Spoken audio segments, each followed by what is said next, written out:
Que Dieu bénisse son peuple. Gloire au Seigneur. Nous bénissons tout le monde à la salle. Nous croyons que notre présence en ces lieux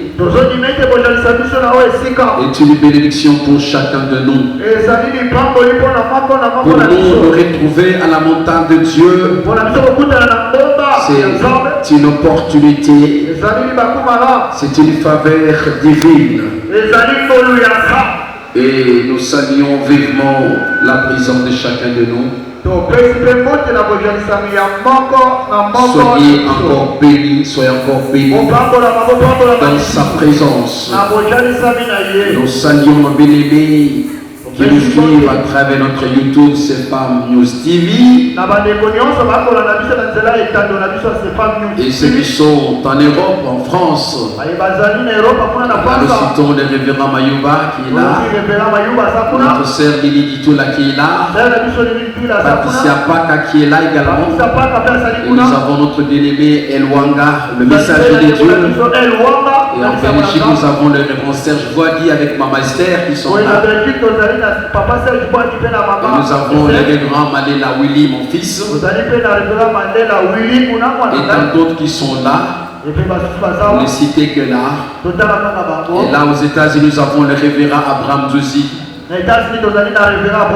Et docteur Abraham avec Maman Colette. Au niveau de Kentucky à Saint-Louis. État de Kentucky à Saint-Louis.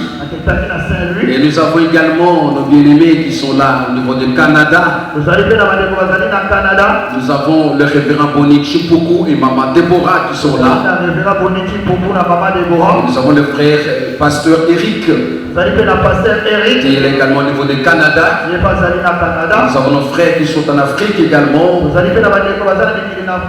qui sont là en train de vouloir pour la gloire de Dieu. On n'a pas oublié mon fils Mira Ozana El Mena et El Jonai Mena Mena. Nous bénissons tous ceux qui nous suivent. Au niveau de Lubumbashi, nous avons Efrata Maïka et son épouse Maman Olive. Et nous bénissons nos bien-aimés Mantolé qui sont dans le monde entier. Soyez bénis. Nous bénissons le Christ ensemble. Que Dieu vous bénisse ce matin. Nous acclamons pour la gloire de Dieu. Nous acclamons pour la gloire du Seigneur. Alléluia. Nous acclamons pour la gloire de Dieu. Que Dieu soit loué parce que ce matin c'est la fête. Nous disons que le culte pour nous c'est la fête. C'est la fête de l'Éternel. On acclame l'Éternel parce que c'est la fête de l'Éternel. On acclame l'Éternel parce que c'est la fête de l'Éternel. On célèbre, on acclame l'Éternel. C'est la fête, c'est la célébration pour nous. C'est la célébration pour Adonai. Alléluia. Adonai, Elohim, Adonai, Erab. C'est notre Dieu, alléluia. Les seul Dieu, Adonai. Il est dit l'adoration. Il aime les acclamations. Tu l'acclames, Jean-Baptiste. Acclame le Seigneur, acclame le Seigneur. Acclame Dieu, acclame Dieu, alléluia. Gloire à l'Éternel. Gloire à l'Éternel. Qu'il soit loué. À lui seul soit la gloire. La louange, l'honneur et l'adoration au siècle des siècles. Amen. Quelle place. Le thème que nous allons aborder ce matin, un thème aussi merveilleux que nous avons démarré depuis la semaine passée. Nous parlions aussi un thème très délicat, à savoir manifeste ta vaillance et sauve ta génération. Sauve ta génération. Bien-aimés dans le Seigneur, dans chaque génération dans la Bible, lorsqu'il y avait un problème, une situation catastrophique, et Dieu, si c'était toujours un vaillant, dans chaque génération, quand il y avait un ça ne va pas, quand il y avait des difficultés, une situation très amère, et Dieu suscitait toujours un vaillant. Quand une nation ou une famille est en péril, Dieu cherche un vaillant pour sauver sa famille ou sa nation. L'histoire nous parle en fait de Joseph, Moïse, Josué, Gédéon, Jephthé, Samson et c'est Jacob en fait. Nous avons une litanie des vaillants dans la Bible. Une litanie de vaillants dans la Bible. Des hommes et de femmes que Dieu avait suscités dans leur génération. Dieu est le maître des temps et des circonstances. Il est le créateur des vaillants. Les formateurs de vaillants, c'est Dieu. Et les vaillants sont réellement de personnes très indispensables dans leur génération. Les vaillants, comme nous avions dit la fois passée, ce sont des cartouches. Ce sont des cartouches de Dieu. Des cartouches, ce sont des cartouches. Massassi Nzambe. Ce sont des Massassi Nzambe en fait que Dieu avait déjà préparé et prédestiné pour sa gloire. Parler des vaillants en fait, ce sont des personnes, je dis, indispensables. C'est-à-dire, gloire au Seigneur, indispensables dans chaque génération. Dieu crée des hommes et des femmes et qui peuvent paraître ordinaires. Il y a des personnes qui sont indispensables par rapport à la mission que Dieu leur avait déjà prédestinée. Il y a des gens, des personnes missionnaires sans le savoir. Il y a des gens qui en eux Dieu avait déjà mis une destinée divine. Et ce sont des cartouches de Dieu qui doivent s'exploser au temps opportun pour résoudre un problème dans leur génération. Il y a un problème que Dieu t'a destiné à résoudre.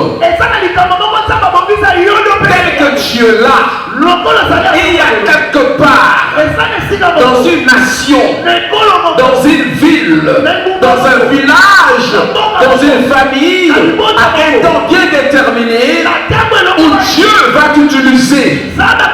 Dieu va t'utiliser pour résoudre un problème. C'est pourquoi ne sois pas distrait dans la vie. Vous ne pouvez pas te sous-estimer alors. Parce que tu es là, une cartouche de Dieu. Tu es une personne providentielle que Dieu garde en réserve. Dieu te garde en réserve. Dieu te prépare dans la brousse. Comme Dieu préparait ta vie dans la brousse. Comme Dieu préparait jeter dans la brousse. Comme Dieu préparait jeter encore sous la térébinthe. Et bien, sous le térébinthe, sous l'arbre de térébinthe. Dieu est préparateur. Dieu est formateur. Des hommes précieux, des femmes précieuses. À son temps, Dieu le prépare pour le propulser, pour faire quelque chose d'explosif, étonnante. Écoutez, frères et sœurs, les vaillants, ce sont des instruments de Dieu, exceptionnellement créés pour des moments exceptionnels, pour accomplir également des actes ou des événements exceptionnels. Et ça, c'est très important. Les vaillants sont là. Il y a une armée de vaillants dans cette église. Dans chaque famille, Dieu prépare un vaillant ou une vaillante pour accomplir, pour réaliser des grands exploits. Ça, c'est très important. Soyez bénis, nous allons lire la parole de Dieu. Allons-y, on a lu la parole de Dieu pour essayer déjà de faire comprendre l'odeur de la connaissance que Dieu va nous révéler encore. Je suis dans le livre de Juge chapitre 11. Je prends de verset 1er au 11e verset. Juge 11, 1 à 11.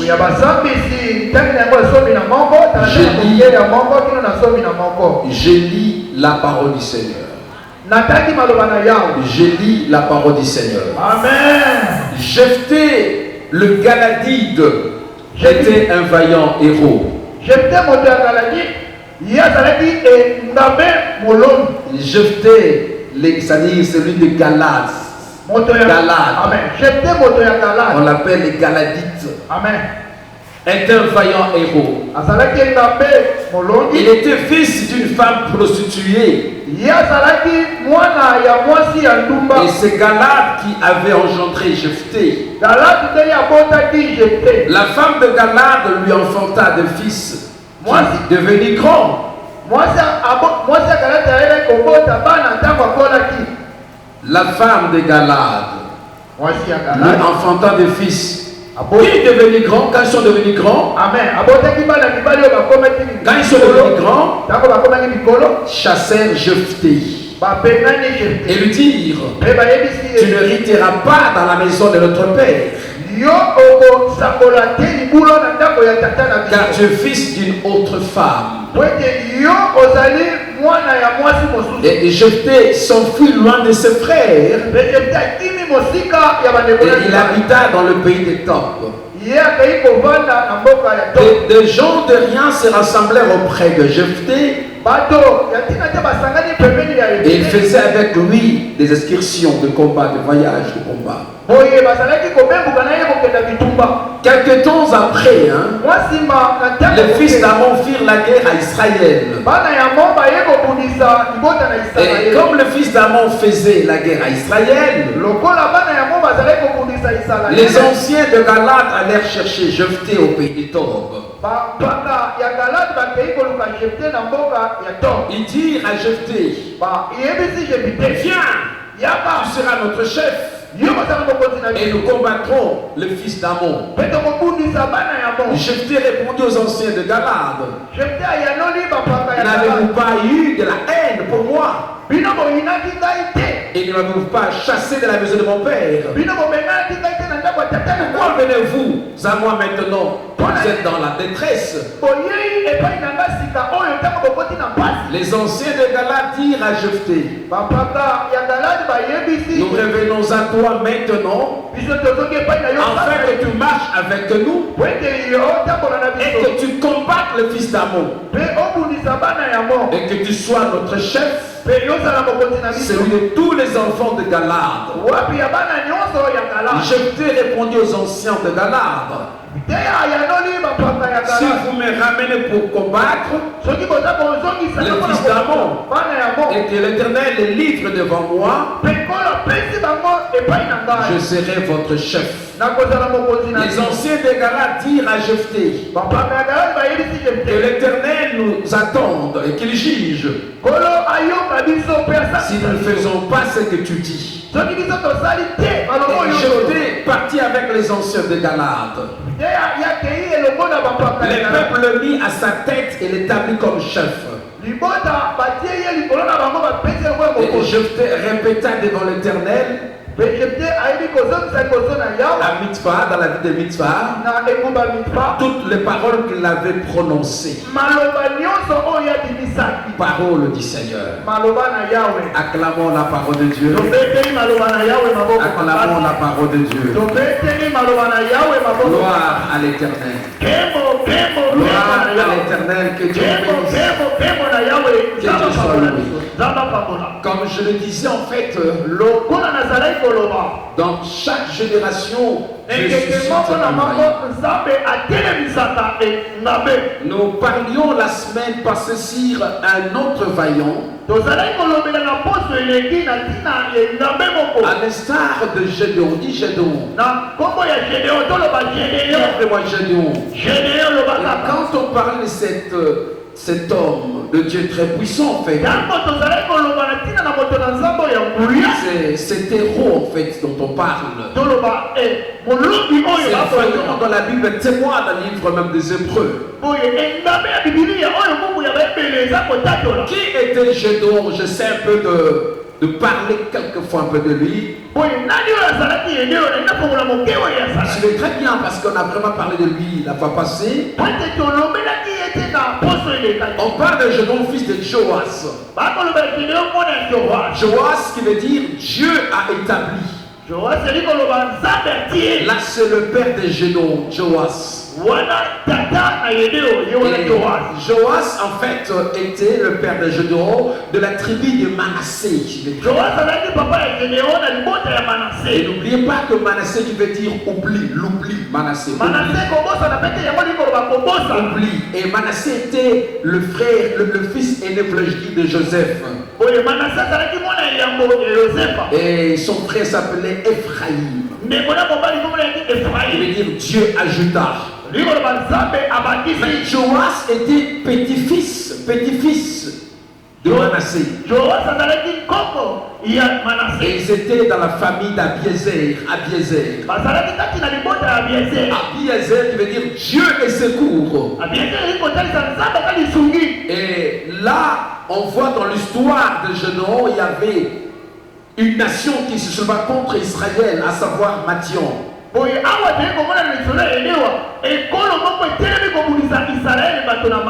J'aimerais quand même vous ramener dans les origines des Madian. Madian qui signifie lutte ou dispute, ça c'est un. Et Madian est l'un des fils qu'Abraham avait réussi avec son épouse après la mort de maman Sarah, qui s'appelait au nom de Ketura. Je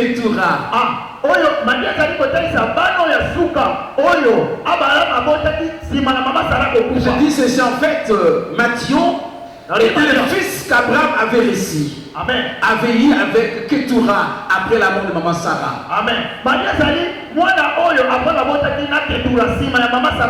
Après la mort de maman Sarah, il a vécu plus de 137 ans. 137 ans. Elle a vécu sur la terre 137 ans. Maman Sarah et son mari Abraham va vivre 175 ans. Il a reçu l'appel à 75 ans.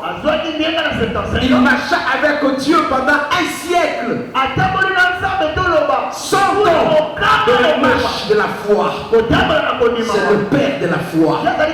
Et à la mort de sa femme Sarah, il va épouser une autre femme, si vous ne savez pas, qui s'appelait Ketura, et avec laquelle ils ont eu plus de 6 à 7 enfants. Et parmi lesquels il y avait Madian, qui veut dire lutte, qui veut dire querelle en fait. Et les noms là deviendra une nation. Et plus tard, Moïse va se réfugier à Madian. C'était déjà une grande famille. Et plus tard, on verra comment le Madianite, qui sont descendants d'Abraham également, et qui vont s'élever contre la descendance d'Isaac. C'était le combat interfamiliaux. C'est très bien. On parle de fils de Séhir. Fils de Séhir. On parle de descendants de Zaïr en fait. Frères jumeaux de Jacob Israël. Et ce sont eux qui combattaient Israël. Lorsqu'on parle des Ammonites, fils d'Ammon, fils de Lot, Lot qui était qui en fait levé d'Abraham, Abraham avait élevé dans sa main. Mais ses descendants vont s'attaquer aux descendants d'Abraham. Moab également, les Moabites, ce sont les descendants de Moab. Les fils de qui? De Lot. Et ils vont s'attaquer encore à la descendance d'Israël. C'était des combats interfamiliaux. Et je parle aujourd'hui d'un certain Jephthé. J'aimerais que vous soyez très très bien, vous qui êtes là dans la salle. Jephthé qui signifie en fait c'est lui que Dieu libère. Ça c'est Jephthé. C'est lui que Dieu libère. Il était qui en fait? Si je dois rentrer dans sa source, il était fils illégitime. Son père s'appelait Galad, qui veut dire dur comme rocher, dur même. Et sa mère c'était une femme prostituée. J'aimerais d'abord que nous comprenions la source de ces personnages importants. Dieu peut ramasser quelqu'un d'inconnu, illégitime, d'une famille inconnue, un fils, une fille de 3e, 4e femme, malgré sa manière d'arriver au monde. Dieu ne s'est pas compte de cela. Mais Dieu voit ce qu'il veut faire dans la personne en fait. Jephthé, qui veut dire c'est lui que Dieu libère. Fils d'une femme prostituée. Et il était un enfant illégitime. La Bible dit quand son père Galad va épouser une autre femme, et les enfants sont nés de ce couple, de cette famille. Mais en grandissant en fait, ils ont compris que Jephthé n'était pas le fils de notre maman. Alors ils savaient que c'est le fils de leur père. Donc l'enfant que papa a eu avant nous, il n'a pas droit à hériter l'héritage du père. Parce qu'il avait le droit d'aîné. Suivez très bien. Jephthé avait le droit d'aîné. Et c'est très important. En tant que premier-né, devrait hériter. Mais lorsqu'ils ont vu que celui qui est l'héritier du père, c'est un fils qui n'est pas légitime, ils ont opté de le chasser bien avant qu'il papa. Et malheureusement, Galad n'a rien fait de voir son fils et le chasser de sa famille. Parce qu'ils n'ont rien vu de lui. Ils n'ont rien vu. Ils ont voulu simplement l'empêcher de vivre. Et jouir réellement de son héritage. On l'a chassé. Il a été haï par les siens. Il a été rejeté par les siens. Méprisé par ses propres frères. Nous refusons d'hériter réellement son héritage. Peuple de Dieu, Dieu est Dieu. Vous me suivez, Dieu est Dieu. Peu importe les situations que vous traversez, peu importe. Ça peut être vraiment un mépris au niveau de la famille. Des fois tu es déconsidéré dans la famille, tu es déconsidéré. Tu es méprisé, tu es rejeté. Et cela n'enlève de rien de ce que Dieu vous a prédestiné. Le rejet des autres, le mépris des autres, la déconsidération des autres n'enlève pas ce que Dieu a placé en vous. Ce que Dieu a placé en vous va demeurer toujours. Parce que ça ne vient pas d'eux, ça ne vient pas des hommes. Ce que Dieu a placé en toi vient de Dieu. C'est quelque chose que Dieu a mis en toi. Et personne n'a le droit d'ôter de vous. On lui a arraché le droit de naissance, le droit d'hériter réellement le bien de son père. On lui a pas arraché ce que Dieu avait placé en lui. J'aimerais te dire, mon frère, ma soeur, on peut t'arracher un droit ou le droit de ce monde. Le droit de vivre heureux. Et le fils aîné d'être un homme, une femme heureuse. Mais ce que Dieu a mis en toi, ça peut être étranglé. On peut l'étrangler. On peut l'étouffer. On peut l'écraser. On ne peut pas le détruire. On ne peut pas détruire ce que Dieu a mis en toi. Je vais te dire, mon frère, apôtre, prophète, évangéliste, pasteur, docteur, ce que Dieu a mis en toi ne peut pas être ôté de toi. Que ce soit le combat de la vie, le combat de sorciers, de charlatans, personne ne peut ôter ce que Dieu a placé en toi. Je dis en toi il y a la vaillance, pas égal. En toi il y a la vaillance. En toi il y a la vaillance. Dieu t'a donné la clé.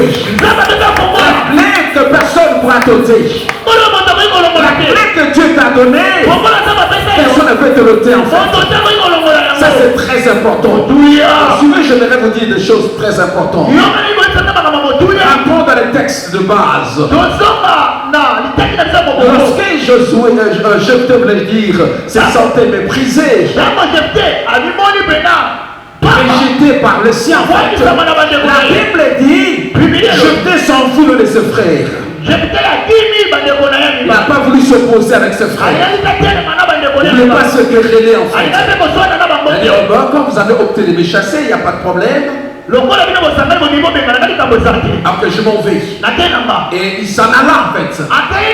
Où est-ce que cet homme va partir en fait? La Bible dit ceci. Il habita dans le pays de Tob. Là où il était inconnu en fait par les siens. Les habitants ne le connaissaient pas. Ils ont vu quelqu'un, un étranger qui arrive à habiter. Je vais très bien. Mais en fait, là où il était, les gens ont découvert quelque chose. C'est que ce frère n'avait pas découvert en lui. Les gens de Tob vont découvrir quelque chose d'exceptionnel en lui. Je vais te dire en fait, apôtre, prophète, pasteur, c'est que tes frères, tes soeurs n'ont pas découvert dans ta vie et que tu es rejeté. Il y a quelque part, où Dieu t'a préparé pour exploser, pour la grâce que Dieu a placée en toi sera considérée. Il y a une femme qui est méprisée, un homme qui est méprisé, chassé de ses frères et ses soeurs parce qu'ils n'ont pas découvert la grâce que Dieu a placée en toi. Ils n'ont pas vu la beauté de Dieu en toi. La beauté de Dieu. Il y a une beauté de Dieu en toi. Ils n'ont pas découvert la beauté de Dieu en toi également. Il y a deux choses. La beauté de Dieu en toi, c'est que Dieu a placé en toi et c'est que Dieu a mis en toi. Il y a quelque chose d'exceptionnel que Dieu a placé en toi. Tu n'es pas n'importe qui, mais tu es mal connu. Tu es mal connu. Tu es mal connu. Tu es mal connu par le sien. Tes frères ne te comprennent toujours pas parce qu'ils n'ont pas vu ce que Dieu voit en toi.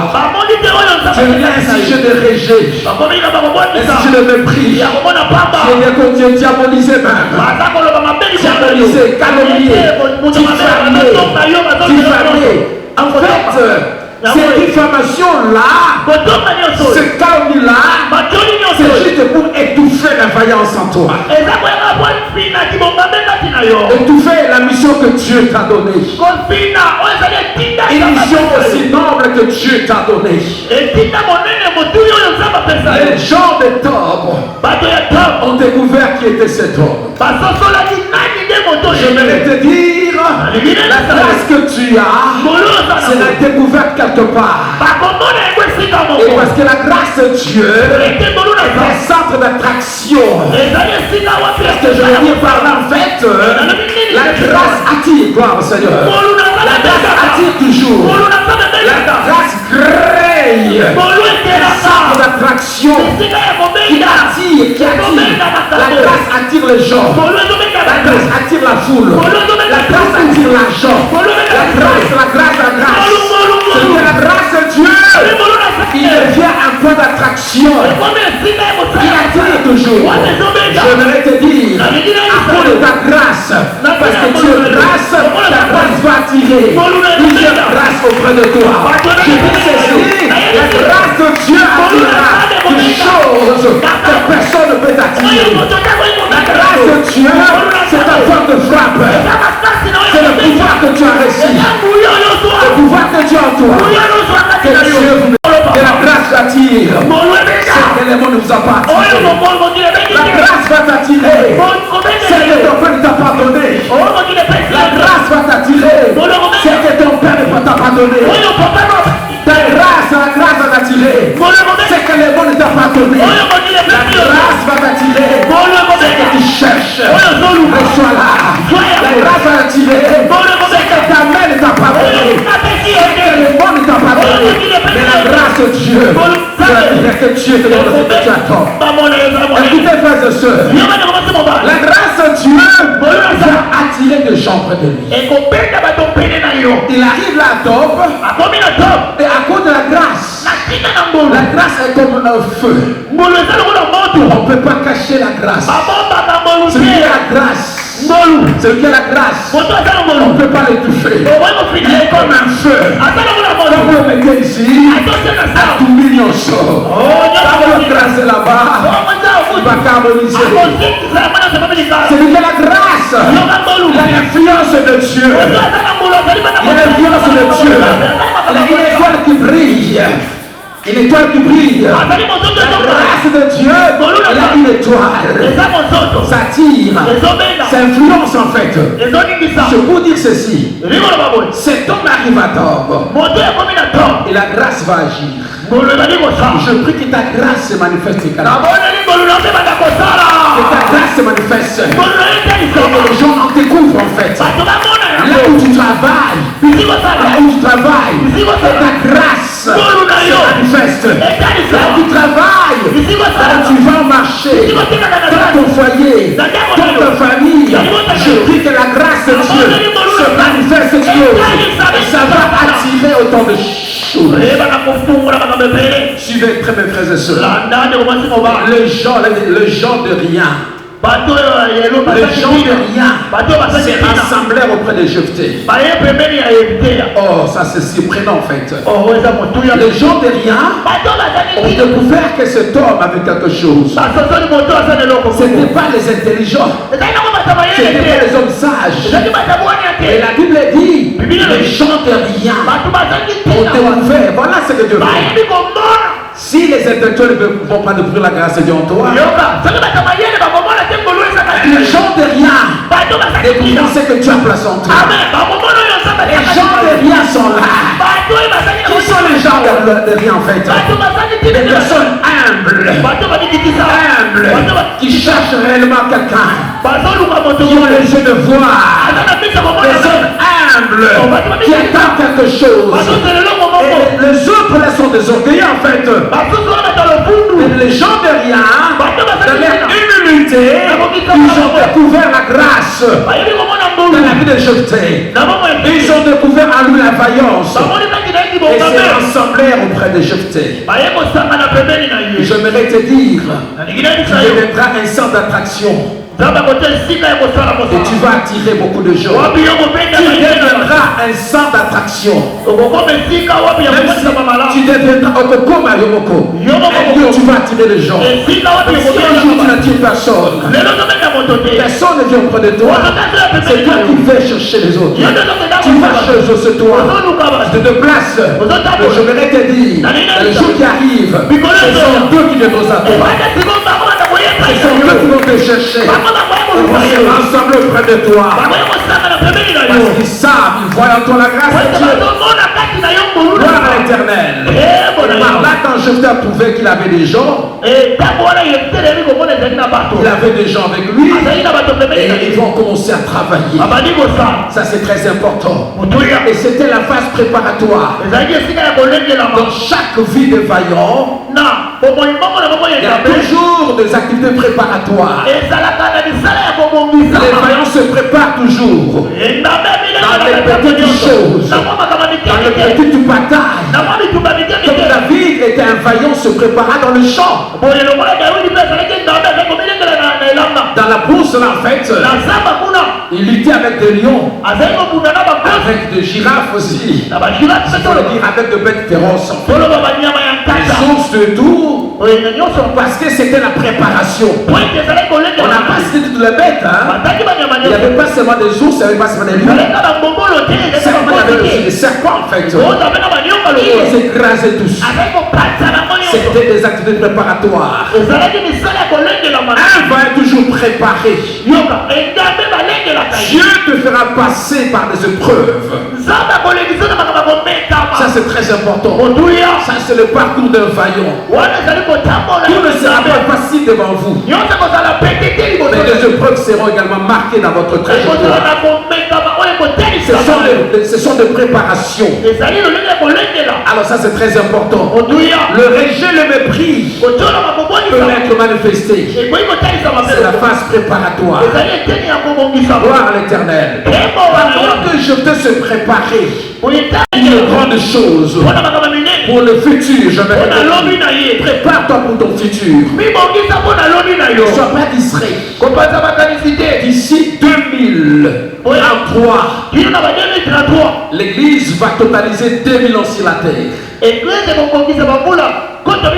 ans sur la terre, l'Église. Et il y a des gens qui se préparent pour cette célébration des 2 millénaires de l'Église. Ça c'est très important. Il y a des gens qui se préparent. Des églises qui se préparent pour la célébration. Sauf un homme qui se prépare pour le futur. Pour ton futur, prépare-toi. C'est très important. Cérès, pour ton mariage, prépare-toi. Pour ton ministère, prépare-toi. Jeunes gens, préparez-vous maintenant. Parce qu'il y a quelque chose que vous allez entreprendre. Demain vous appartient. Demain c'est à vous. C'est vous qui êtes les grands responsables demain. Jeter dans sa jeunesse, se préparer. Mépriser et rejeter, mais se préparer. Ne te décourage pas mon frère. À cause de mépris des uns des autres. Et le rejet. Mais si tu n'as rien, prépare-toi toujours pour affronter le futur. Prépare-toi ma soeur. Prépare-toi pour affronter le futur. Tu as un futur merveilleux. Même si actuellement rien ne va, sache-les qu'il y a des choses glorieuses que Dieu t'a gardées. Dans ton futur, il y a la gloire. Satan n'a pas peur de ton passé, ni ton futur, ni ton présent. Il n'a pas peur de ton passé. Il a peur de ton futur en fait. Ton futur constitue en fait un lot. Un lot caché. Un mystère dans lequel Dieu a placé ta gloire. Ne te décourage pas parce que tu vis actuellement. Ne te décourage pas. Ne cherche pas la mort maintenant là. Pour que je ne vois rien que je meurs.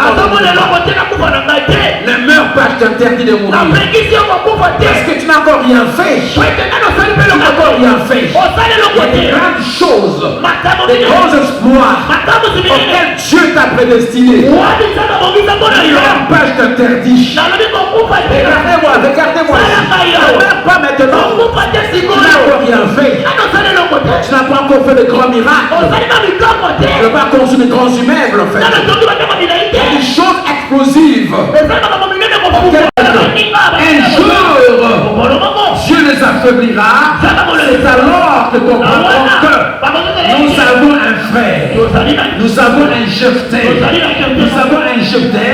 C'est lui que Dieu libère avec nous.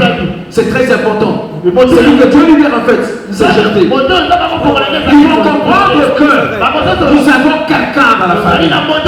Un vaillant ignoré. Un vaillant méprisé. Un vaillant qu'on a même diabolisé. Ils viendront te chercher. Ils seront contraints de s'humilier. Ils vont s'humilier devant toi. On avait mal parlé de toi. On t'avait haï, hein? Mais on ne se pas. Nous sommes combattu là-bas, Dieu permettra un grand combat. Parmi ces gens-là qui sont humiliés, Dieu va aussi les humilier pour devenir auprès de toi. Ceux qui se moquent de toi, ceux qui te calomniaient, ceux qui te diffamaient, ceux qui disaient les sorciers, traitaient les sorcières. Dieu va les humilier encore. Plus encore seront humiliés. À quelle enseigne que ils reviendront à toi pour chercher le secours. Parce que tu seras l'homme, la femme indispensable. L'homme, la femme providentielle que Dieu avait déjà préparé pour résoudre ce problème-là. Et ils n'ont pas eu honte en fait. Ils sont venus. Ils sont venus quand même. Ils ont dit en tout cas, je te viens. Viens combattre avec nous. Et tu seras notre chef. Voilà. Et dire à Jephthé, viens. Tu seras notre chef. Et nous combattrons le fils d'Ammon. Ce père Jephthé qui a demandé la chefferie, il n'a pas demandé cela. Il n'a pas demandé. Il était en train de se préparer. Il se préparait de fois de gagner rien. Des fois, il ne gagne rien. Dans la phase préparatoire, on ne gagne rien. On veut se voir un salaire. On voit un salaire dans l'avenir. Mais quand les gens de sa famille apprirent ce que faisait Jephthé en fait, ils sont allés le voir. Là, ils sont déplacés pour aller à Top. Là, Top en fait, voir cet homme. Ils viendront te voir. Ils viendront te chercher. Parce qu'en toi, Dieu a mis la vaillance. Ils lui ont proposé la chefferie. Il vient. Toi, Jephthé, tu seras notre chef. Tu seras notre dominateur. Tu vas nous diriger maintenant.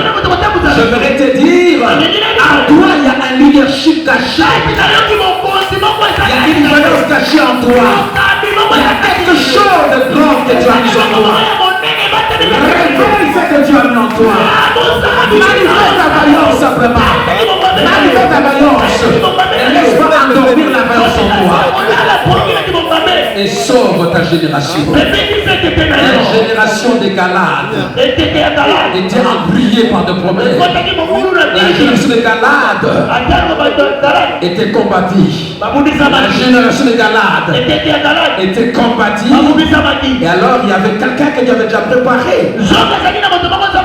Alors il était d'accord pour ça. Il était d'accord et il va s'allier à ses frères. Ce que je mets en lui, c'est quoi en fait? Je vais très bien. J'ai découvert en lui en fait un homme pacifique, ça c'est un homme pacifique. Et c'est pas un rancunier en fait. C'est pas un rancunier. Il dit écoutez, je peux pas. Ma vie haïr, rejeter, mépriser, diaboliser. Je peux pas. Allez-y, combattre seul. Malgré le mépris, d'autres fois en fait, quand il a vu ses frères venir auprès de lui et lui demander une assistance, il n'a pas rappelé les choses passées. Pour garder en fait la rancœur, il a pardonné. Dans les qualités d'un vaillant, je vais très bien. Un vaillant n'a jamais été rancunier, ça c'est vrai. Un vaillant, c'est un homme pacifique. Un homme qui pardonne facilement. Un vaillant, c'est un homme qui a l'amour de son peuple. Il aime son peuple. Il aime son peuple. À cause de sa vaillance, il va libérer son peuple. Il va sauver son peuple. On ne peut pas sauver un peuple dans la rancœur. C'est pas possible. Ça, j'aime pour la qualité de la vaillance. Un vaillant, c'est un visionnaire. C'est un visionnaire. Il voit en lui la victoire. Il a la vision de vaincre. Lorsqu'on a appelé cet homme Jephthé, il n'a pas refusé l'offre. La demande en fait. C'est très bien. On lui a offert la chefferie. la chefferie. On lui a proposé également. Il a accepté. Je vais très bien. Il savait qu'il avait réellement la capacité de vaincre. Ça c'est très important. Un vaillant a cette qualité-là. La vision de vaincre dans la bataille. Le courage, l'audacité, la détermination. Ce sont là quelques qualités d'un vaillant. Je vais très bien. Et s'il faut parler maintenant de points sur la mentalité d'un vaillant, je vais très bien. Lorsqu'on parle d'un vaillant, il a sa mentalité. Il fonctionne différemment des autres. Parce que c'est une personne en part entière, une personne que Dieu avait déjà appelée et destinée à la gloire. Quelles sont ces mentalités en fait? Je vais très bien. J'en citerai 6 ou 7. Première mentalité, un vaillant. Le vaillant a la mentalité d'un militaire. Tu peux dire amen que j'avance. Un bon amen que j'avance. Amen. Un vaillant a la mentalité d'un militaire. C'est-à-dire quoi en fait? La Bible dit dans Job 7.1. Je vais lire ça pour que vous compreniez la quintessence de la parole de Dieu. Job verset 1, on dit ceci, j'ai dit la parole du Seigneur. Le sort d'un homme sur la terre est celui d'un soldat. Et ses jours sont ceux d'un mercenaire. Suivez très bien. Le sort d'un homme, d'une personne sur la terre, et celui d'un soldat. C'est la mentalité d'un militaire. Un vaillant ne vit pas comme un civil. Un vaillant vit comme un militaire. C'est-à-dire quoi? Le militaire sait qu'il a fait un serment pour sa vie. Il sait que son sang c'est pour la nation. Il est prêt à se sacrifier pour sa nation. Et qu'il dit son peuple. Alors, la mentalité du militaire c'est qu'en fait, un vaillant est prêt à défendre sa famille, sa nation, son église et son peuple.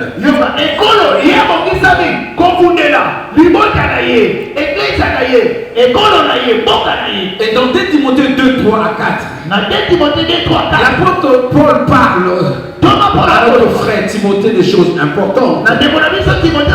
Qu'est-ce qu'il dit en fait, c'est l'apôtre Paul? Il dit, c'est lui qui veut travailler pour le Seigneur. Il ne peut pas s'accaparer à des choses qui pourront l'empêcher à servir Dieu. J'aimerais dire ça pour que vous compreniez. 2 Timothée chapitre 2, versets 3 à 4.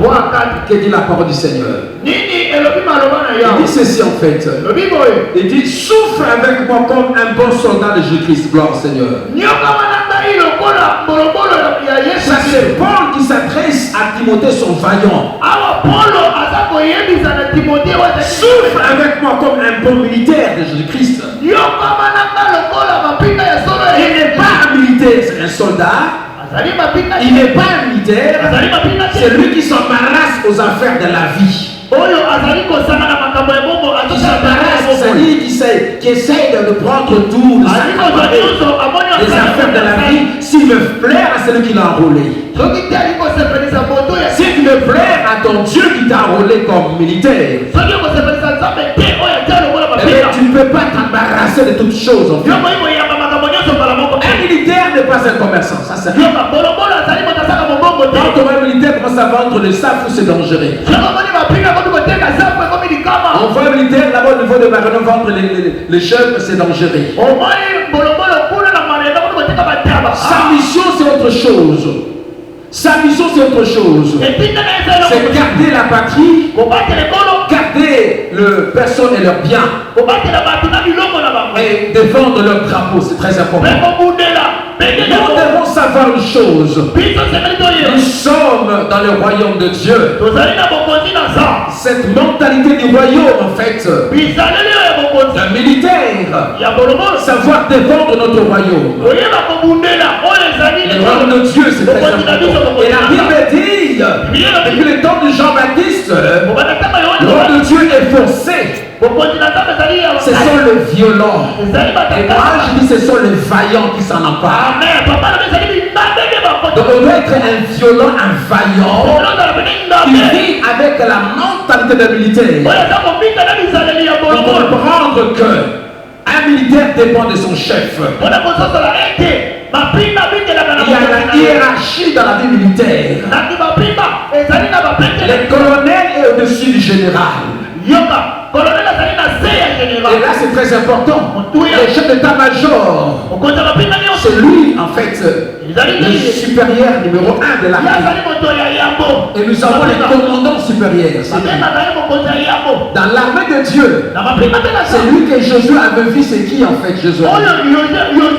Il a vu quelqu'un de Castar. Il était là. Et Josué viendra vous dire, est-il de nôtres ou de nos ennemis? Là, c'est Josué, ne se pas. Il dit, es-tu de nôtres ou de nos ennemis? Il dit, je suis le chef de l'armée de l'Éternel. Ah, là, c'est Josué qui a dit cela. Josué. Il a vu le chef de l'armée. Parce que Josué, c'était un vaillant guerrier. Un militaire, en fait. Tu es aussi un militaire de Dieu, maman. Tu es un militaire de Dieu, papa. Nous ne sommes pas distraits. Nous avons le commandant suprême à qui on doit l'obéissance. On doit la soumission, c'est très important. La mentalité d'un militaire. Être discipliné dans l'armée. Dans l'armée, la discipline est la mère de l'armée. Ça, c'est très important. Deuxième mentalité des vaillants, c'est quoi? La mentalité de relever les défis. Suivez très bien. Un vaillant n'est pas un paresseux qui dort sur ses lauriers. Un vaillant, c'est qui, en fait? C'est lui qui, dans sa mentalité, c'est à moi de relever les défis de ma famille, de mon église, de ma société, en fait. Quand on lisait les livres de Juges 6-7 avec Gédéon, en fait, nous avions dit avec Gédéon, c'est le match, c'est qu'en fait, Gédéon s'attendait à ce que Dieu fasse des choses sans lui, en dehors de lui. Que Dieu libère Israël de Madianite en dehors de lui. Il ne veut pas. Il oubliait que c'est lui, en fait, la personne. C'est lui qui devait relever ce défi-là. Il battait le fromage, il battait. La méchance. Il était là. Il ne savait pas que c'est lui, en fait, que Dieu avait choisi pour relever le défi de sa famille. Je voudrais te dire, mon frère, il y a des défis majeurs de ta famille. Dans ta famille, il y a un problème. Il y a deux problèmes qui essayent d'humilier votre famille. Dans chaque famille, je dis, il y a des défis. Tu veux dire amen que j'avance. Dans chaque famille dans le monde, que ce soit des familles occidentales, même chez les blancs, ils ont des problèmes. Même dans de grandes familles présidentielles royales, dans les familles royales, il y a des problèmes et des défis arrivés. Je vous en prie. Sache-le que c'est toi la personne idéale que Dieu avait déjà sélectionnée depuis l'éternité pour relever les défis de ta famille. Il dit, mais papa, tu ne dis rien. Il dit, papa, tu ne fais rien. Tu ne vois pas ce qui se passe, papa. Tu passes les bras comme ça ne marche pas. Mais tu ne vois pas, papa. Dieu ne voit pas, papa. Dieu voit toi. Tu veux en fait indexer papa pour dire c'est papa. C'est papa qui est responsable. Des fois c'est pas maman aussi. C'était pas Gala qui devrait combattre contre les Ammonites en fait. Mais quelqu'un qu'on avait méprisé en fait. Alors je voudrais que tu comprennes une chose. Que dans ta famille, c'est pas l'un ou l'autre qui va relever. Dans l'église, n'avez pas seulement le diacre. Les pasteurs, les anciens, quand tu as déjà relevé, sache que c'est toi après. Prends cette responsabilité. Comprends que c'est moi, la personne que tu avais destinée pour relever ce défi-là. Dans ta société, si ça ne marche pas, c'est à toi maintenant de l'élever. Lève-toi maintenant. Manifeste maintenant ta alliance. Afin de relever tous ces défis satanico-diabolico, lucifériens. Gloire au Seigneur. Un vaillant a la mentalité de braver les dangers. Résister les dangers. Les projets maléfiques. Tout ce que le diable prépare pour détruire la famille. Que ce soit les épidémies, les pandémies de maladies qui peuvent attaquer le monde entier comme le virus. Un vaillant a la mentalité de braver les dangers, d'arrêter l'hémorragie des dangers. Tu dois arrêter l'hémorragie des dangers de la famille. Ta famille court un danger, tu le sais? Tu le sais fort bien que moi, tu vois le ça ne va pas dans la famille. Tout devient nuageux, obscur, noir. Il n'y a pas de vie dans la famille. Il n'y a pas de paix. Il n'y a pas d'unité. Il n'y a pas de joie. Il n'y a pas d'assistance. Il n'y a pas de pain. Il n'y a pas de pain. Tu es conscient de cela? Il y a que les malades dans la famille. Il y a que les malades. Il y a que les décès de la famille. C'est la nouvelle que vous recevez tous les jours. Ah, tel est malade. Tel a fait l'accident. Tel est mort. Voilà. Parce qu'il n'y a pas de vaillance en fait. Comment tu peux arrêter cette hémorragie? Sache-le que c'est à toi de braver cette hémorragie. Une autre mentalité, c'est une mentalité de combativité. Suivez très bien. Un vaillant, c'est un combattant. La combativité, c'est quoi en fait? C'est l'attitude de s'apprêter pour le combat. L'art de combattre même. Tu dois te disposer à combattre. Ne jamais te fatiguer à combattre dans la vie. Le monde dit, la vie est un combat. C'est-à-dire quoi? C'est un combat à vie. Tu cesseras de combattre après ta mort. Tant que tu vis sur la terre des vivants, tant que le diable est là, la vie est un chemin de fer. Tu dois combattre spirituellement, mon frère, ma soeur. Sois fort de combattre les géants. Il y a des géants dans ta famille, des gens qui menacent ta famille, qui menacent ta destinée, qui menacent ta vie. C'est à toi de te lever comme vaillant pour combattre la pauvreté qui est en train de gangréner la famille, de ronger la famille, une pauvreté généralisée. Une famille sous la condamnation. Tu comprends que ma famille est condamnée. Des filles qui ne se marient pas. Des hommes qui s'appauvrissent toujours. Rien ne va dans la famille. Tu dois te larguer comme un vaillant. Et t'investir comme un vaillant également. Pour combattre ce fléau. Un vaillant combat le fléau de sa famille. Mon fils combat ce fléau. Combat ce fléau. Tu es bien ton premier-né. Garçon, lève-toi comme premier garçon. Combat le fléau de ta famille. Ne dors pas. Si tu dormais, rien ne marchera. Tu dois te lever comme un vaillant maintenant. Pas plus jamais ça. Plus jamais ça. Plus jamais ça. Plus jamais ça. Plus jamais ça. Il y a des choses qu'on doit éradiquer. Il dit non, pas ça, pas ça. Surtout pas ça. Non, on a ras-le-bol en fait.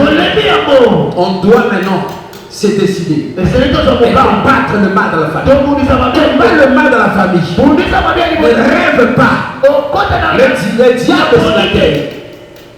Le diable est sur la terre. La Bible dit dans 1 Jean 3:8, les fils de Dieu à Paris pour détruire les œuvres du diable. À tout ce qui est œuvre de la famille, c'est à toi de le combattre. C'est à toi de le combattre. Des maladies installées, érigées comme des monuments. La vie misérable dans la famille. Il ne faudrait pas l'observer pour contempler. Comment va Yaya? Il a maigri, hein? Comment va Yaya Ambroise? Il a chaud, ça fait 15 ans de chômage. Comment va Yaya Marie, elle est là tout le temps, elle va, ça ne marche pas. Mais comment tous les Yaya viennent? C'est mal à combattre. C'est mal à combattre. Les enfants de Yaya Marie ne se marient pas. Les jeunes ne se travaillent pas. Ils se débrouillent, mais rien ne va. C'est un mal, c'est un fléau. Et tu dois combattre. C'est très important. L'autre c'est laquelle en fait? La mentalité de la réforme. Tu dois savoir réformer les choses. Bien-aimé Seigneur, si dans ta vie, dans ta famille, il y a des choses qui vont très mal, il y a la nécessité de la réforme. La réforme se fait même dans le monde séculier, dans le monde des entreprises, dans le monde économique, il y a des réformes au niveau du gouvernement, au niveau de l'Assemblée, au niveau du Parlement, il y a des réformes budgétaires, réformes de loi électorale. Il y a des réformes. Quand la loi devient caduque, nul en fait, on peut changer cela. Quand on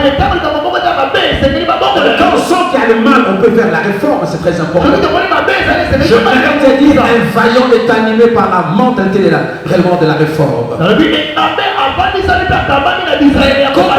fais pas ce qui ne marche pas. Tout ce qui ne va pas dans ta vie, dans la famille, doit subir la réforme. La réforme. Dans votre couple, il faut la réforme. Il y a des couples qui ont besoin de réforme. Vous avez un mari qui s'appelle Goliath, dictateur. On l'appelle Goldberg. Il écrase tout le monde là-bas. À la maison, c'est un roi, c'est un maître. Il s'occupe de personne, une reine domine. Il te faut la réforme. Vous avez une reine là-bas dans la maison. Vous avez une reine dans la maison. Vous avez une reine. Je dis, vous avez une reine dans la maison. Dans la famille, une reine. Qui ne fait rien. Elle ne prépare pas. Et tout ce qu'elle fait, c'est toujours arranger ses ordres. Rouge à lèvres, tout. Elle veut régner, ne pas faire le travail. Il faut la réforme.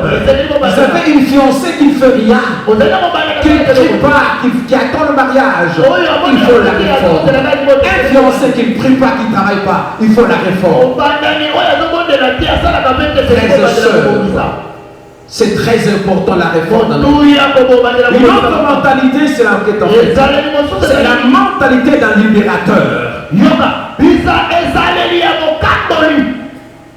Un vaillant doit savoir qu'il a la mission de libérer son peuple. Libérer sa famille. Es-tu capable de le faire? Plus ton père, il ne va rien faire. Je te dis, toi, n'attends plus ta mère. N'attends pas Isaac faire ça. C'est toi maintenant que Dieu va utiliser. Si tu vas croiser les bras, tu verras les drapeaux en berne. Et comprends ce qu'il est les drapeaux dans la famille. Si tu ne fais rien, les drapeaux seront en berne. C'est pour dire en fait, tu dois te lever maintenant pour dire, c'est moi qui suis le vin de la famille. Je dois m'occuper de ma famille, libérer mon père de la prison spirituelle, et ma mère, et mes frères, et mes sœurs. Pourquoi ils ne sont pas là? Ils sont pratiquement enclavés quelque part, enchaînés, attachés quelque part. Ne dis pas, je ne suis pas premier-né, fils aîné, je ne sais pas. J'aimerais te dire, Dieu peut choisir même un cadet pour libérer la famille. Une autre mentalité, c'est laquelle en fait? La mentalité des exploits et des victoires. Un vaillant est animé de la mentalité de vaincre, de triompher à tous égards. Le vaillant n'est pas destiné à échouer. Même si les choses ne marchent pas, comme l'acteur d'un film. Dans un film, même si on voit la terre menacée, enchaînée, mais à la fin des comptes, Rambola sortira de sa prison et va tuer tout le monde. Tu es Rambo dans ta famille, Maïga. Tu es Rambo dans ta famille. On ne peut pas t'assassiner. Ils vont te menacer. Ils vont te taper. Ils vont te détruire parce qu'en toi, il y a de la vaillance. C'est plus que un Rambo de film. Tu ne pourras pas. Ne dis pas, mais je ne suis pas homme. Il y a aussi des femmes Rambo dans les films. Il y a des femmes dont je dis les noms en fait. Des grands vaillants dont je dis les noms. C'est pour dire en fait, c'est le temps que vous manifestez votre vaillance. Et vous devez avoir la prise de conscience très importante. Pour chuter en fait, je vais sur quelques points, c'est comment manifester sa vaillance. Suivez très bien. Avant d'en citer, je vais rapidement processer quelques causes qui font que la vaillance soit étouffée. Pourquoi certains vaillants n'arrivent pas à manifester leur vaillance? Je cite quelques causes importantes. Première cause, c'est qu'en fait, les échecs du passé et du présent. Ça veut dire quelqu'un qui a beaucoup échoué, ne sent plus rien. Ne sent plus rien. Il sait que pour moi, je ne réussirai plus. J'aimerais te dire que l'échec n'est pas une fatalité. Ce n'est pas la fin de chose en fait. Ce ne sont que des moments. Des signes également qui peuvent accompagner un vaillant. Alors les échecs du passé et du présent étouffent la vaillance. Assez que la vaillance explose. Les échecs disent des parts, te disent que tu ne vaux rien. Tu ne vaux rien. Ça te bat. Regarde comment tu échoues. Tout ce que tu fais ne fait qu'échouer. Tu as commencé le ventre, le mouba, ça va marcher. Tu as commencé à le riz, ça va marcher. Tu crois que ça marchera avec l'or. Tu as fait Gabela, ça va marcher. Tu as fait ça, ça va marcher. Et tu as fait même l'ouf, ça va marcher. Je vous dis que rien ne marchera en toi. Non. C'est le maçon du diable. Tu échoues au niveau de Gambela. Tu es allé à l'ouf, tu as encore échoué. Ce n'est pas dire que tu vas toujours échouer. Ce sont les étapes de la vie. Étapes préparatoires pour un champion. Ça te prépare toujours à quelque chose. Alors, ne te laisse pas emporter par les échecs du passé. Autre chose, la peur. Il y a autant de gens peureux et craintifs. La peur est un virus qui massacre réellement. C'est plus que la confiance. Plus que la confiance. Et tous ceux qui ont peur ne peuvent pas avancer dans la vie. Une femme qui est peureuse ne peut pas avancer dans la vie. Tout homme qui est peureux ne peut pas avancer dans la vie. Avancer dans la vie veut dire t'engager un risque, c'est ça la vie. S'engager à un risque. Un vaillant doit s'engager toujours au risque. David s'engager à combattre Goliath, c'est un risque. Et Joël s'engager à combattre les Ammonites, c'est un risque. Parce qu'en fait, un vaillant ne doit pas rester dans la peur. C'est beaucoup trop dangereux. Autre chose, le découragement et le mépris de soi. My God. Frères et sœurs dans le Seigneur, le mépris de soi-même, la déconsidération de soi-même, tu vas te déconsidérer pour dire moi seulement là, je suis rien, je ne peux rien. C'est un peu la pensée qu'avait notre frère. Il aurait dit mais je suis le plus petit de Manassé. C'est-à-dire notre tribu, c'est en fait la tribu la plus petite, notre famille la plus petite, et moi je suis le plus petit de ma famille. Donc le petit des petits des petits. Libota na biso ya babola mutu yolenga voilà ozomona atotalisa mutu na kokoma mutu kosala eloko je suis le petit de petit, je peux pas avec quoi irais-je combattre. Non, faut pas te mépriser, faut pas te mépriser. Tu n'es pas n'importe qui. En toi Dieu a déposé des bombes. Il y a des choses en toi que tu vas réaliser. Il y a des choses que tu vas réaliser sur ta terre. Ne regarde pas ce que les gens voient en toi.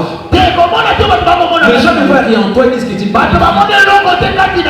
Ce n'est qu'une gamine en fait. Lorsque Saül a vu David s'engager contre Goliath, il a dit il s'engageait, il dit tu es un enfant. Voilà, le mépris.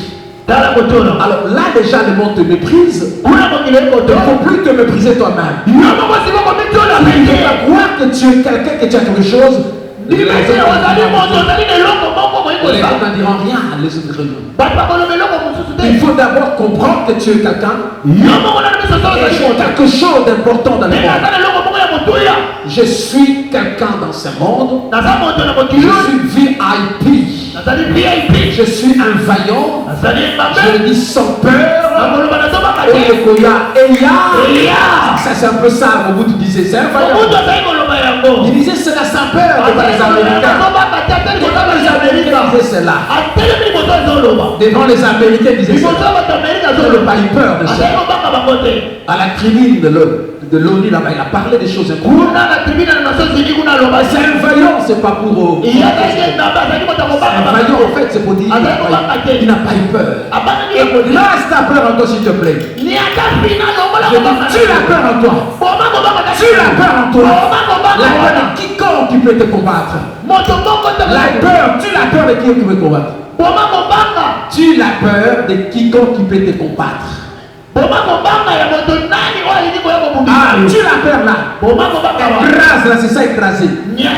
Ôte là. De ton cœur, ôte là, c'est très important.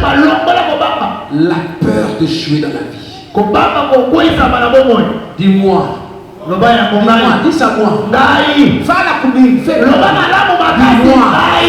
Moi, grâce. Je ne peux pas échouer dans la vie. Dis ça encore, dis ça.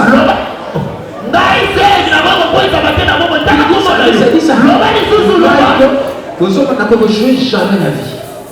Même pas la ministère. Même pas dans le foyer. Dis-moi. Je ne jamais la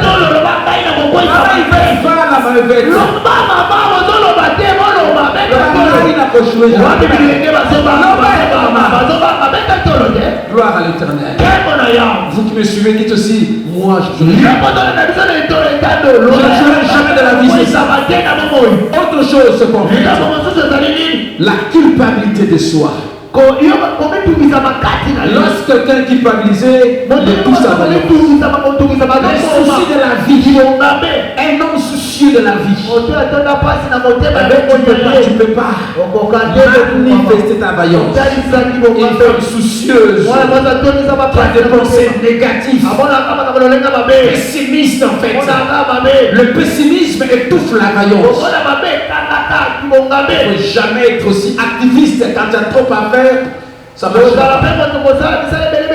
La distraction dans la vie, ça va détruire la vaillance.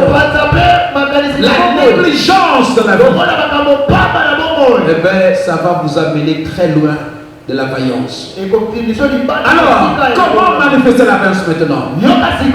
Première chose, avoir la prise de conscience de sa responsabilité dans sa génération, dans sa famille, dans son église.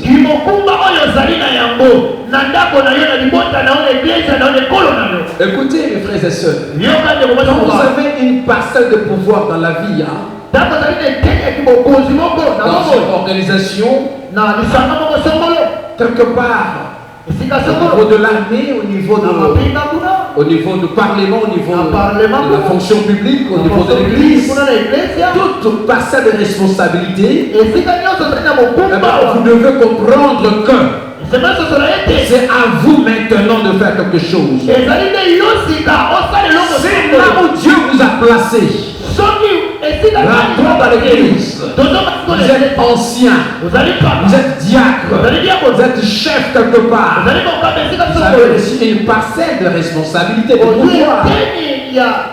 Soyez conscient que ça marchera. Et la prise de conscience que c'est moi qui suis responsable. Et c'est à moi d'arranger les choses. Je dois lutter pour remettre les choses en l'air. C'est très important. Les choses qu'on s'est capotées de tout, je dois maintenant remettre les choses. Sois responsable. Sois responsable, ma soeur. Apôtre, prophète, évangéliste, pasteur, docteur, enseignant. Ayez la prise de conscience de ta responsabilité. L'église est là aujourd'hui. Regardez votre église en face.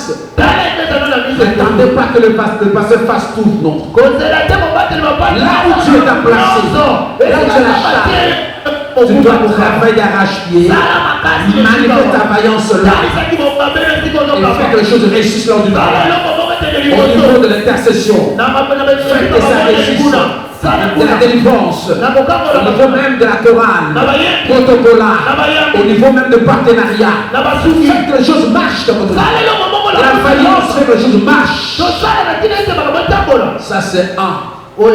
Si tu veux réellement manifester cela, comprends que c'est à toi maintenant. Deuxième clé, à part la prise de conscience, croire réellement.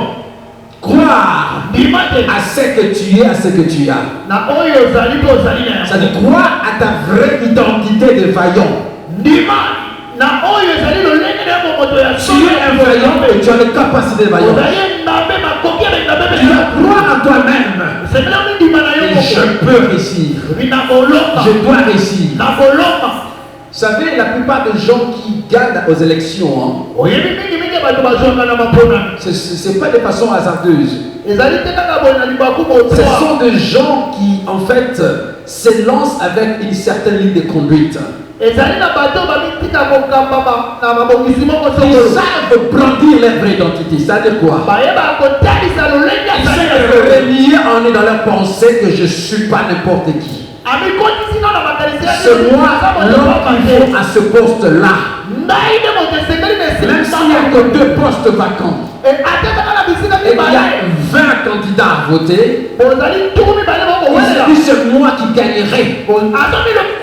J'ai des capacités et je sais ce que je suis en fait. Je suis un gagnant. Un vaillant ne parle pas terme d'échec, non. Pas en termes de gagnant toujours.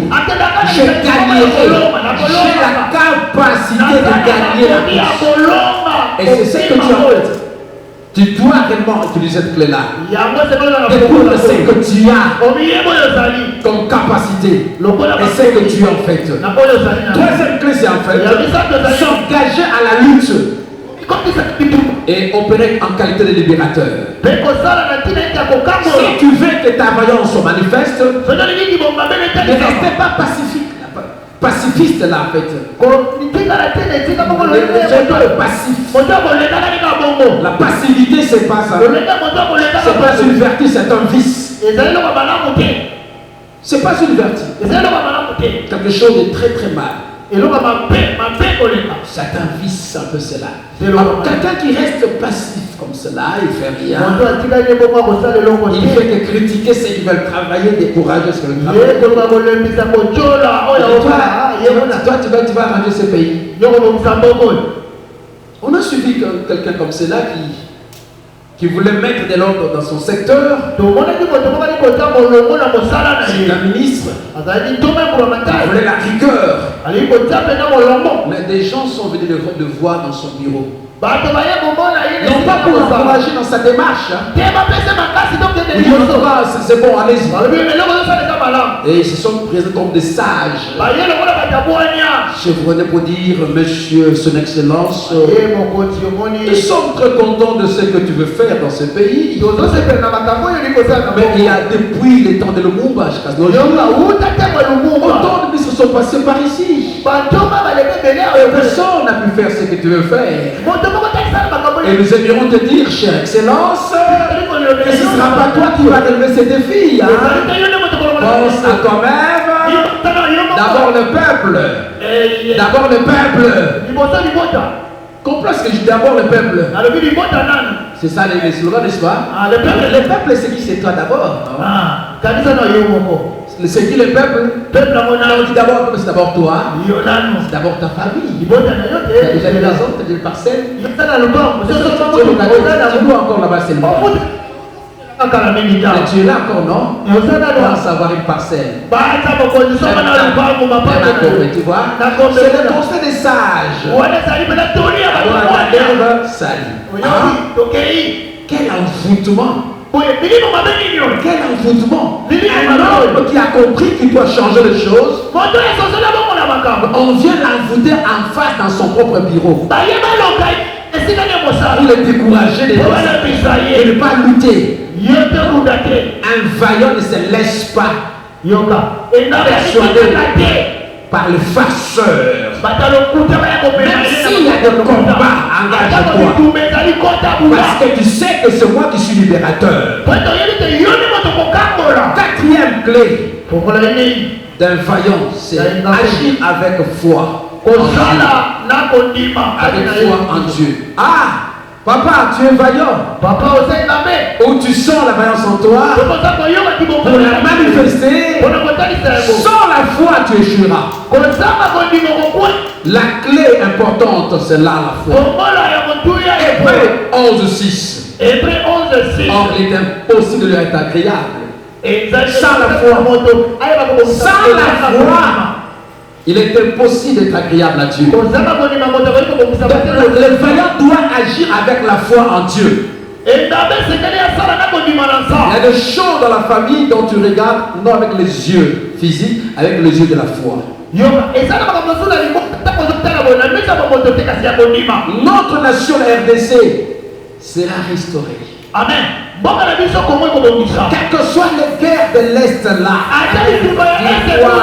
des Occidentaux, parce que notre pays, c'est un paradis. C'est un paradis. Congolais, réveille-toi s'il te plaît. Je suis congolais, même si je suis congolais, de nature en fait, de deviens français. Tu es français, tu es belge, d'origine congolaise, sache que la nation est un paradis. Dis, ma nation est un paradis, c'est là. Regarde-moi Congolais en face, vous bien suivez à travers le monde entier. Les Congolais qui sont en France, qui sont même en Haïti, qui sont en Espagne, qui sont en Chine. Notre nation est un paradis. Envié par les Occidentaux. Tout le monde envie notre nation. C'est un paradis terrestre, il y a tout. L'eau potable, Dans les jours nous allons vendre l'eau potable. Un pays divisé par des rivières de fleuves abondantes. Très important. Regardez, on a de minéraux, tout ce qu'on a. On a de poissons. On a tout. On a des forêts. C'est pour dire, ne regardons pas ce qui se passe maintenant là. Pour dire ça ne marche pas, ça ne marche pas. La Bible dit ici, non. Dieu va arranger les choses. Et si Dieu le fera pour la nation, il le fera aussi pour notre église. Dieu bénira notre église. Dieu bénira ta famille également. Ne te laisse pas passive. Tu dois magnifier ta vaillance maintenant là. L'heure a sonné, l'air a sonné. Et que chacun manifeste ta vaillance dans sa famille, dans son église, là où tu travailles. Tu es fonctionnaire d'État. Attache-toi à Dieu. Attache-toi à l'œuvre de Dieu. Sois présent dans la salle, dans les cultes. Et sache que là où tu travailles, ta main sera manifestée. Que Dieu bénisse sa parole. Que Dieu bénisse sa parole. Merci, on va fermer les yeux. Merci. Gloire, si tu peux te lever. Si tu peux te lever, ça va beaucoup. Prends le temps de prier, s'il te plaît. Tu peux te lever simplement, fermer s'il vous plaît. J'aimerais que chacun puisse se concentrer sur sa vie. Regarde ta famille là où tu vis. Regarde tes parents, regarde tes enfants, regarde trouve les défis au niveau familial. Quels sont les défis que tu dois relever en tant que vaillante maman? Et regarde ton église en tant que responsable. Quels sont les défis à relever? Tu es responsable dans une équipe. Vous avez des grands défis à relever. Vous avez des grands défis.